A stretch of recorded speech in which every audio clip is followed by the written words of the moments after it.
There are new warnings this morning about a scam called SIM swapping.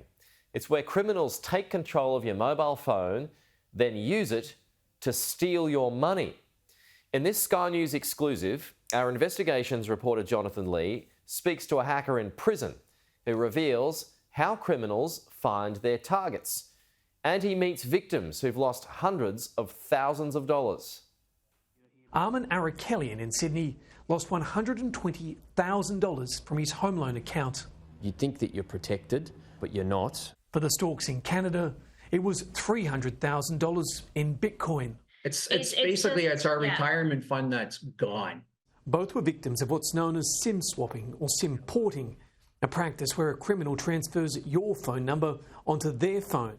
Sky News has spoken exclusively with a hacker behind bars in America who used the scheme to steal tens of millions of dollars.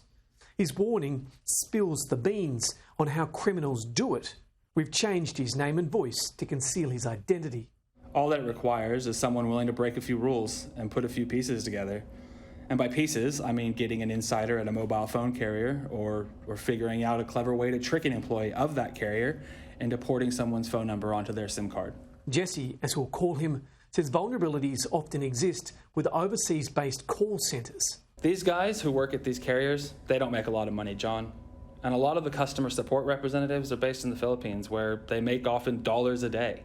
So if you go and offer that person a couple of $100, they're really going to seriously consider that. If you look at your phone and you see the word SOS at the top of the phone, that means that you're no longer connected to the mobile network.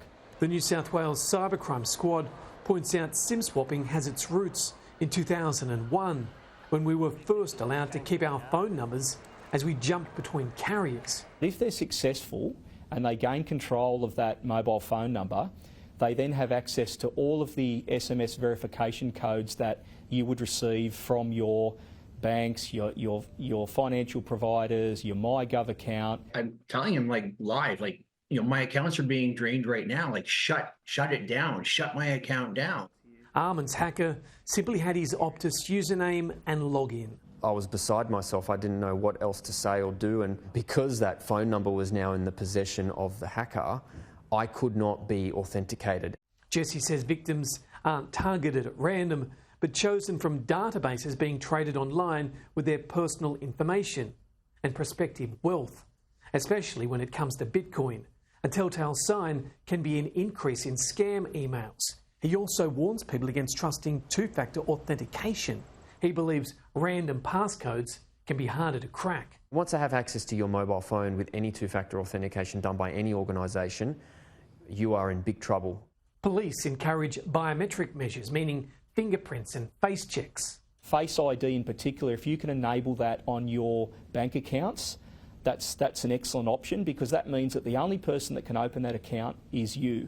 If you see SOS on your phone, contact your carrier immediately and get ready to potentially block your accounts.